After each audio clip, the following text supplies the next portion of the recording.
Welcome to G3 media. Hyderabad Abids లోని centenary church లో Christmas సందర్భంగా నిర్వహించిన ప్రత్యేక ప్రార్థనల్లో ఎమ్మెల్సీ కల్వకుంట్ల కవిత పాల్గొన్నారు.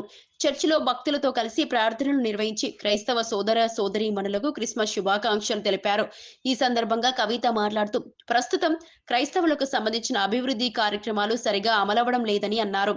రాజకీయంగా క్రైస్తవులకు రావాల్సిన ప్రాతినిధ్యం అవకాశాలు దక్కడం లేదని వ్యాఖ్యానించారు.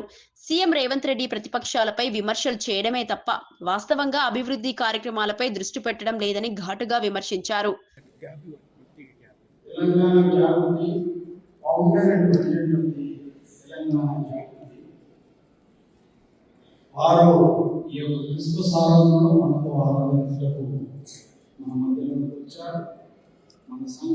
ఈ యొక్క ప్రత్యేకమైన ఏర్పాట్లు చేయబడ్డాయి.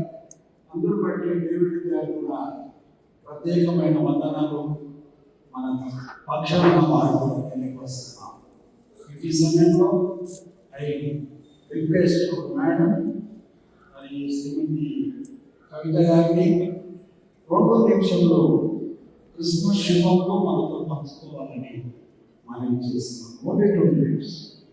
నాకు ఆనందంగా మారిపోయింది. నా జీవితంలో ఒక మర్చిపోలేనటువంటి ఆనందంగా మారింది.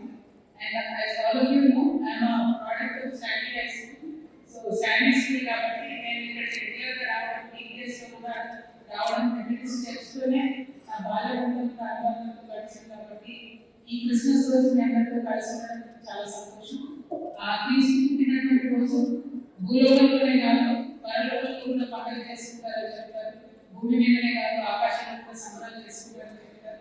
ఇటువంటి సంబరాలు, ఇటువంటి మంచి వేడుకలో మీతో పాటు కలిసి పాల్గొనేటటువంటి అదృష్టాన్ని నాకు అందించినటువంటి బిషప్ సింగన్ గారికి, మా ఈశ్వర మండపానికి, మెథడిస్ట్ కమిటీ మెంబర్స్ అందరికీ, అసలైనటువంటి ప్రజలందరికీ పేరు పేరున హృదయపూర్వకంగా ధన్యవాదాలు.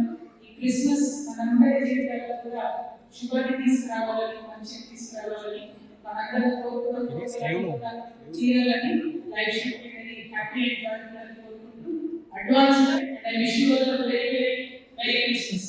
Thank you. జై తెలంగాణ. అందరికీ కూడా క్రిస్మస్ సందర్భంగా శుభాకాంక్షలు తెలియజేస్తా ఉన్నాను.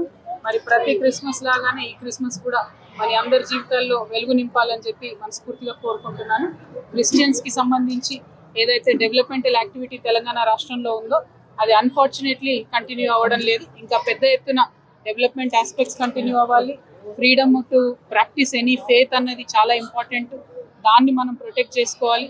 దాంతోపాటు పొలిటికల్ ఏదైతే యాక్టివిజం ఉండాలో అదేవిధంగా పొలిటికల్ పొజిషన్స్లో ఏదైతే మనకు వాటా రావాలో క్రిస్టియన్స్కి రావడం లేదు సరిగా, అది కూడా రావాలని చెప్పి నేను కోరుకుంటా ఉన్నాను. Thank you. జై Telangana. Ma'am, just a small question. Yesterday, CM Ravant Reddy made some unsavory remarks.